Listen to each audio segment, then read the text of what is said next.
Bonsoir, I'm David Lipson, bringing you a special episode of Lateline. France is just days away from voting in the first round of an election that could dramatically reshape not only that nation, but also the Western world.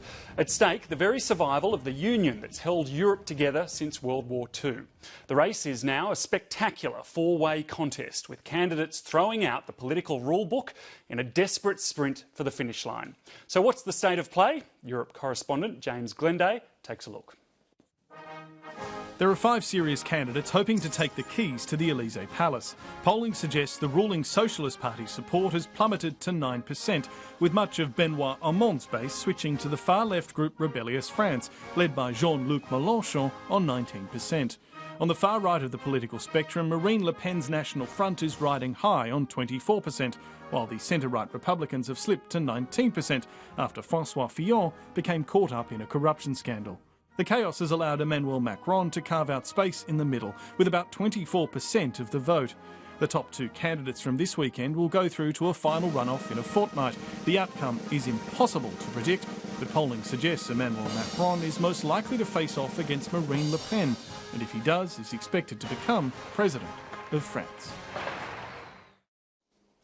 Well, let's bring in our panel in London. Professor of French and European Politics at the University College London, Philippe Marliere.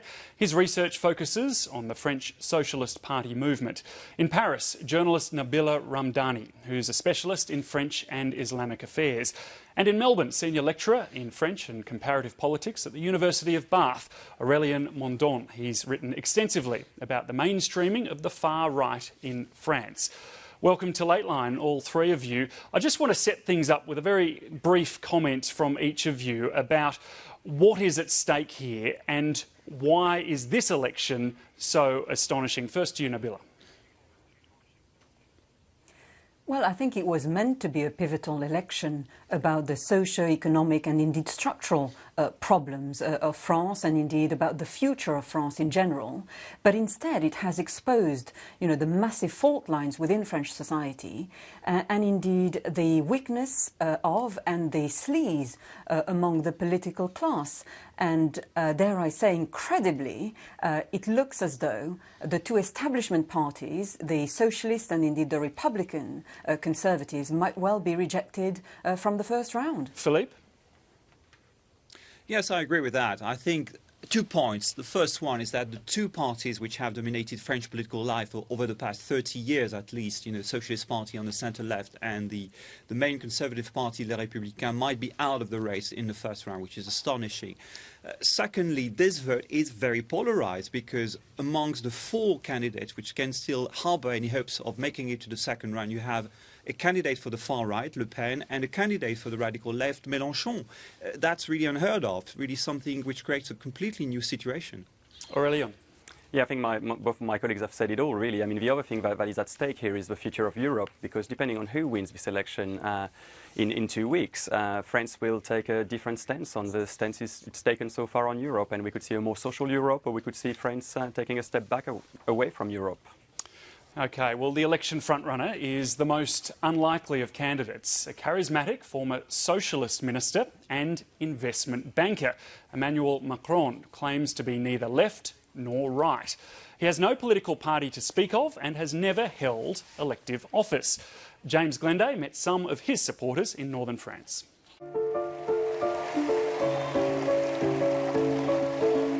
Why are you supporting Emmanuel Macron? Parce qu'il est pugnace, parce qu'il est intègre. Il apporte une respiration, un souffle, et c'est ce qui plaît aux gens. Aujourd'hui, il donne envie. A new political movement is sweeping across France. Called En Marche, it's driven by one man, Emmanuel Macron.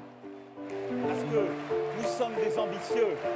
Nous avons maintenant, et plus après, maintenant, le pouvoir de changer notre pays.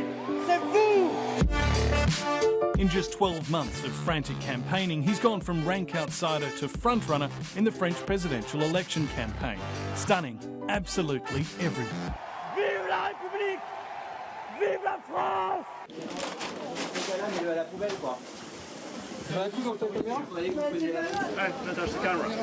Emmanuel Macron's remarkable rise can be partly put down to the dire political mood on the streets of France.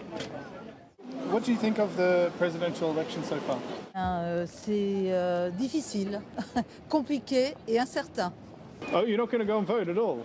Vous n'avez pas du tout voté. Non, c'est tous, avec tous les coups qu'on entend, c'est tous des bonariens, des bandits. Ce programme, c'est pour Emmanuel Macron. En Marche is an independent party trying to appeal to the centre-left and the centre-right. Emmanuel Macron, who is a former socialist minister and a former investment banker, is seen by many supporters as the least worst option in this campaign. A lot of people see in him a resemblance with Justin Trudeau from Canada. Yeah. So is he going to be the next president? Is Emmanuel Macron the next president? The boy from Amiens? I hope so. I hope so. Definitely, I hope so. Is he the best hope, you think, for France? That's the only choice we have so far. In the Somme Valley around Emmanuel Macron's hometown of Amiens, even the war dead have been dragged into the political debate. With an eye on the final runoff, En Marche is using these graves to attack the National Front's anti-European Union policies. Do you worry that nationalism, the rise of nationalism in France and Europe could actually lead to something like this again? Yeah, we have a very single things to know about Europe, as Europe has been built to protect all the countries about war. If Europe has been existed, no one would be there. And the foundation of Europe is to preserve peace. Do you think that Marine Le Pen is a threat to Europe, a threat to what has prevented this? Of course she is. She is, because she just have a very bad vision of Europe. For her, every single problems that happening in France are because of Europe. And we consider that Europe is an opportunity for us. But in major cities like Paris, Emmanuel Macron's toughest task is not fighting the National Front or indeed winning the second round. The majority here will vote for anyone but the far right. His real challenge is scraping through this weekend's first ballot and stopping the Republican candidate François Fillon, a former French Prime Minister, from making a last-minute comeback. Because in France people ask for change all the time, but in the last times they are reassured by continuity. And with Emmanuel Macron, it would be a real new change, a new step in the history of the country. So maybe at the very end, when they will have to vote, they will be reassured by François Fillon. Who in France does Emmanuel Macron need to convince if he is to become president? Well, first people that Emmanuel Macron should convince to win the election, it would be the people who belong to the center-right. Those people are still hesitating. This is most important for him. Then it's the population of the workers. He's been working for Rothschild, and usually it's very hard for a worker to be confident, to trust someone who comes from the bank. In poor neighbourhoods on the outskirts of Paris, Emmanuel Macron is doing his best to win over the working class. Enchanté. This visit to the satellite town of La Muro was publicised through his very slick social media operation and won him many new fans. Donc, on lui a bien dit, nous, on se sent vraiment oubliés parce que depuis longtemps on est là et en tant que maman, on a mis des enfants français au monde qui sont grandis ici et bon, mais on ne nous demande pas l'avis. Emmanuel Macron, il incarne le changement, le renouveau, le sens de la jeunesse, des idées nouvelles. Et voilà, et le fait qu'il ait monté son parti En Marche. Et voilà, c'est quelque chose de nouveau et voilà, on voit de nouvelles perspectives. On peut voir de nouvelles perspectives, ça donne de l'espoir, mais voilà, après ça reste de la politique. Et à partir de là, les personnes, elles font marche arrière quand il s'agit d'aller voter. Across the country, voter dissatisfaction is so high that polls suggest as many as a third of all people might not bother to turn up to the ballot box. As the final rapid hours of this close campaign approach, it's rallying turnout that the candidates are focusing on. After all, this weekend it could dictate whose star continues to rise and whose rapidly falls. OK, back to our panel. Philippe, Marliere, first to you. Macron says he's neither from the left nor the right. Has he really turned politics on its head, as he claims? Well, that's what he's trying to do. Does he manage to convince the public of that? I think that remains to be seen. You said earlier that in the clip, at least, that he was a member of the Socialist Party, or at least from the cabinet. He was a member of the socialist-led cabinet, but he's not a member of the Socialist Party. Hence, the complication for notably left-wing voters. Most of them do not see him as belonging to their camp. That's why I think, although he's been able really to appeal to sort of centre-left voters in general, I think he remains a bit of an unconvincing figure for sort of left-wing voters. That might be a point of weakness for him. Nabila, it seems Macron has managed to tap into what seems to be a worldwide movement of people being sick of politics as usual. How has he been able to do that so effectively? I think he's been able to do that. Sorry, Philippe, this is to Nabila. Nabila. Well, first of all, Macron might call himself a centrist, but he is in fact dragging along a lot of socialists, including senior ones who are actually joining his En Marche movement. But I think what explains Macron's rise, perhaps, is that, frankly, I think that he's the luckiest man in France at the moment. You know, he's not even 40. He was expected to do well, coming third or fourth in this election, and perhaps gain some political experience and, you know, stand again in, say, 5 years or indeed 10 years. But he looks like he's going to win this election, hands down. And dare I say, with his most brilliant move, with hindsight, was indeed to resign from François Hollande's government as economy minister and to distance himself altogether from the Socialist Party. And that took a lot of guts and seemingly gave him no electoral base at all. But he has managed to create one of his own in his En Marche movement. And I think more than that, he's also a fantastic electoral property and indeed intellectual property. He's telegenic, he's charismatic, and he, think John F. Kennedy, we heard in your report somebody comparing him to Justin Trudeau. I would say more recently a young Tony Blair, for example. And young people who play up to the media age like he does tend to do extremely well at elections. And it seems to be his case.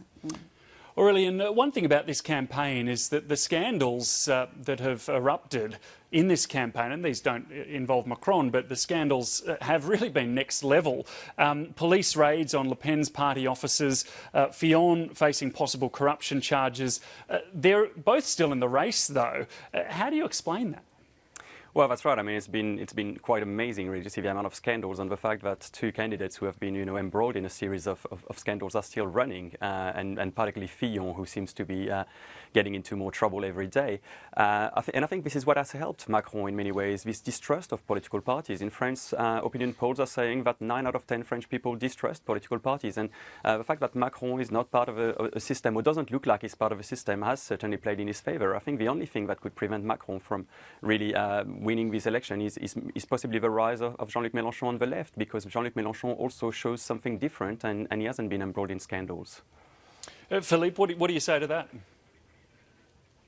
I agree with that. I think what Macron has been able very shrewdly to do and to achieve so far is really that, is to appeal to a kind of a centre ground, centre left, centre right, pro-European, but a kind of Europeanism that one needs to qualify, which is a bit more of the same, the continuity of what we've been having.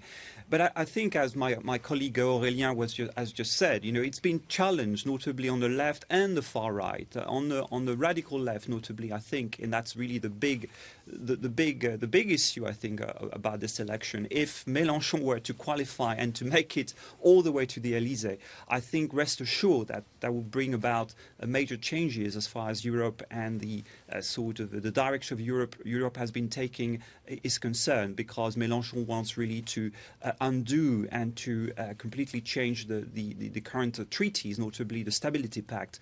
So really we've got very, very different choices on offer, and Macron's gambit, because this is one, is really to stand in the centre ground, appeal to centre left and centre right. It's quite an unusual position in France, notably in the first round, where normally you try to gather together your side, the left or the right. You normally don't do that. OK, we'll dig into that a bit further in a moment. But now, on the far right fringes of French politics for 40 years, the National Front is now polling at 24%. It's an extraordinary turnaround that can be attributed to one woman, Marine Le Pen. Europe correspondent Lisa Miller caught up with some of her supporters.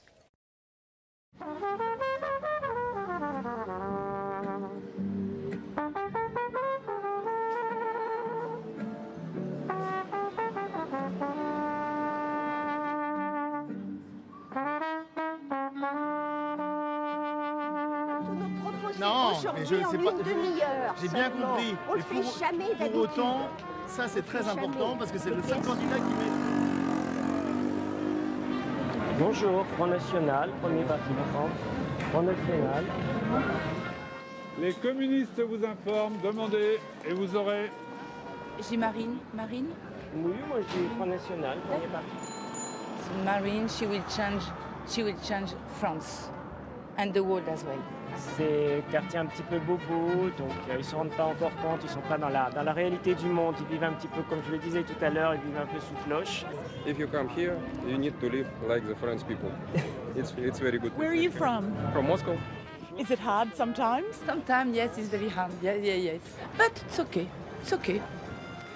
Marine Le Pen is attempting something that would have been unthinkable just a few years ago, putting the National Front in the presidential palace. On est en fait sur une élection qui est totalement inédite et qui marque une bascule dans une autre période aujourd'hui. Unprecedented and unpredictable. This has been a campaign like no other. Il pourrait se produire quelque chose de totalement inouï sous la Ve République, donc depuis 50 ans, c'est que aucun candidat des grands partis, le Parti socialiste ou le parti de droite, ne sera au deuxième tour. An hour and a half south of Paris, National Front members are trying to woo new voters. Bonjour, Marine Le Pen, lundi. Yes. Ah bah voilà. Voilà. Lundi, donc à la Bazoche-Gouet. Hein. Bonjour, Marine Le Pen, lundi, à la Bazoche-Gouet. Non, merci. Non? She doesn't like Marine Le Pen, so... How often does that happen?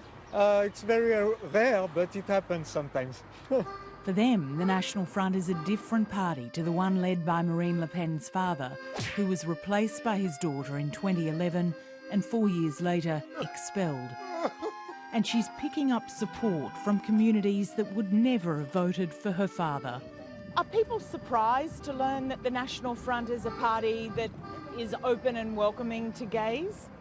Les gens ne le savent pas. Les gens sont persuadés qu'il y a encore des vieilles images, des vieux clichés qui sont véhiculés par les autres partis. On nous reproche des choses qui se sont passées il y a longtemps. On n'était pas encore nés. Pour nous, ça fait partie de l'histoire. On n'a rien à voir avec ces histoires-là, ce passé-là. And their sexuality in a party whose founder wanted AIDS victims rounded up is now irrelevant.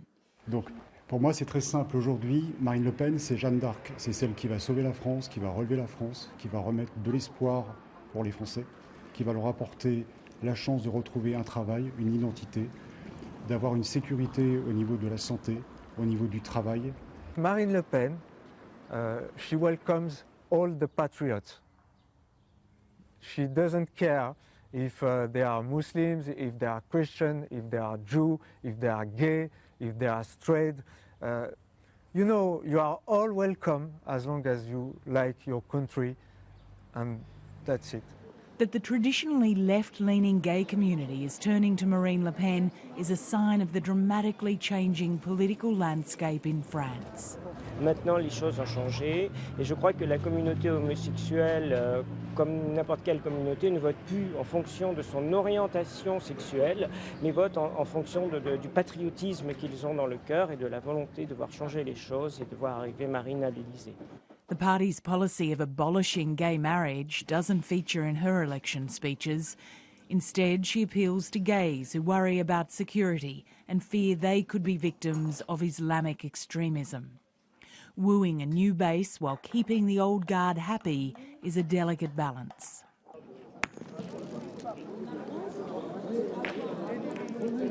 We're a long way from Paris here. This is National Front heartland in the south of France on the famed Riviera. Fréjus is a retirees' haven where the National Front runs the council. It wields a lot of power and gets a lot of attention. It tried to shut down the local mosque and attempted to ban burkinis on the beach. The locals say the National Front's success here can be replicated across the country. If you want to stay in France and you like France, you be French, it's no problem. All is right. Have a look here in Fréjus. All counts are right. All is clean. We have security. We have all we need. And you haven't anything like that in France. The town's 29-year-old mayor, David Rashlin, is now Marine Le Pen's campaign manager, inspired by Brexit and Trump. Je crois qu'il y a une volonté des peuples du monde de voir ce monde nouveau, multipolaire, apparaître. So you think she can be president? Ah oui, oui. J'en suis même persuadé. C'est une dynamique qui vient de loin. À chaque fois que le système nous explique qu'il y a un plafond de verre indépassable, c'est précisément à ces moments-là que le Front National et que Marine progressent. Enfants de la patrie.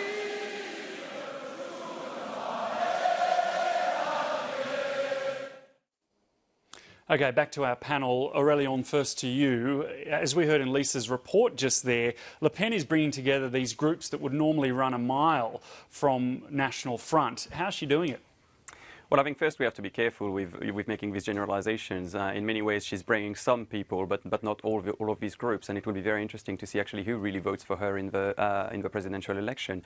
She's doing this, well, partly through the normalization of a discourse, which she has done herself, the sanitization, the fact that, for example, as your report said, she doesn't talk about the fact that the party wants to revoke gay marriage, for example, the fact that many of her supporters and many of the high-ranking officers in the Front National participated in the demonstrations against gay marriage a couple of years ago.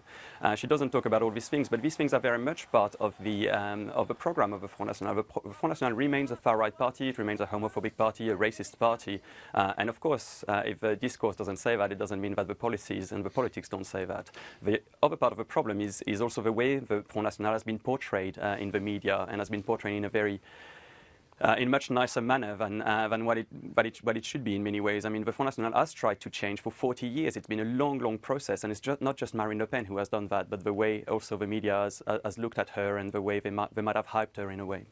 Nabila, so many people said that Donald Trump couldn't do it, that Brexit wouldn't happen. Why do you think that things are different with Marine Le Pen? Well, first of all, I think, you're conflating different issues there. In fact, I predicted a Trump victory because he was, the Republican Party candidate, and I've happened to live in the US, and I was very much aware of the basis of his electorate. I think Brexit is also a single vote issue that has no subtlety whatsoever and cannot be compared to the French presidential election at all. Le Pen's support has always been there, and that's the reality since the 1970s when her father founded the party. And the difference nowadays is that you hear more about Le Pen and the Front National as a party because of the Trump and Brexit factors. And Marine Le Pen is actually riding this superficial populist wave in the wake of these two developments. It has to be said, however, that the National Front has always been made up of people who are nostalgic of the Vichy government, who are also nostalgic of France's colonial empire and are bitter about the loss of it, and especially of Algeria. It's also made up of anti-Semites and a whole range of people who are prepared to ignore the reality of what the National Front is. The FN has always enjoyed, historically, a strong and solid base made up of 15 to 25% of voters, and they now feel emboldened in the wake of the Trump and Brexit factors. Philippe, the economy, immigration, Islam are all playing very heavily into this campaign, as they do with many campaigns. Can you say clearly whether any of those threes will influence voters the most? It's hard to tell. I think the traditional bread and butter issues around the economy will play a major part in the end, and because with the rise, for instance, of the far right and Mélenchon on the left, people have been prompt now to scrutinize their program. Are they achievable? Are they realistic? And I think probably in the end, some undecided voters might, cast their vote according to some of the conclusion reached by on those issues. Europe has played a part, not probably the part Le Pen or Mélenchon would have liked to see in this campaign, but clearly it is really looming in the background as an important issue. If one of them gets elected, as I said earlier, really that will really impact very much on the future of Europe and its shape. But essentially, it is the question of the economy, the state of social services in general. But I think a point I'd like to raise now is how amazing that all those candidates, the top four candidates, have all been suddenly singing the praise of, they've been sounding very patriotic. And I think that we made a point, Aurelien made a point about how Le Pen was sort of playing this patriotic card, but that's no longer only the case of the FN. Now, even Mélenchon on the left doesn't want any red flags in his rallies. It's all the tricolor flags. It's very puzzling for a political scientist or commentator such as myself to see suddenly that although this campaign is very polarized with the left and the right and the right around economic issues, that suddenly this sort of praise for France and its grandeur and the patrie, etc., it is something new in this campaign. Aurelien, what do you think that nationalism will mean, whoever wins, for the European Union? Well, I think it's rather concerning, and I think Philippe is right to say that this is very new, and that what's quite interesting is that usually, this is the Front National that uses this, and sometimes the centre-right as well. But all the candidates are playing on the French card, and I think that is that's worrying for Marine Le Pen, because she doesn't seem to be that original anymore, but that's also worrying, I think, for the European Union and for a more open-minded project as well. The fact that we seem to see across the world this kind of narrowing of politics, and it is a bit concerning that someone like Jean-Luc Mélenchon, for example, is playing this card, and I see how he tries to kind of tap into Marine Le Pen's support here, but it might be problematic in the long run, and it's again playing in the normalisation of the discourse of the Front National.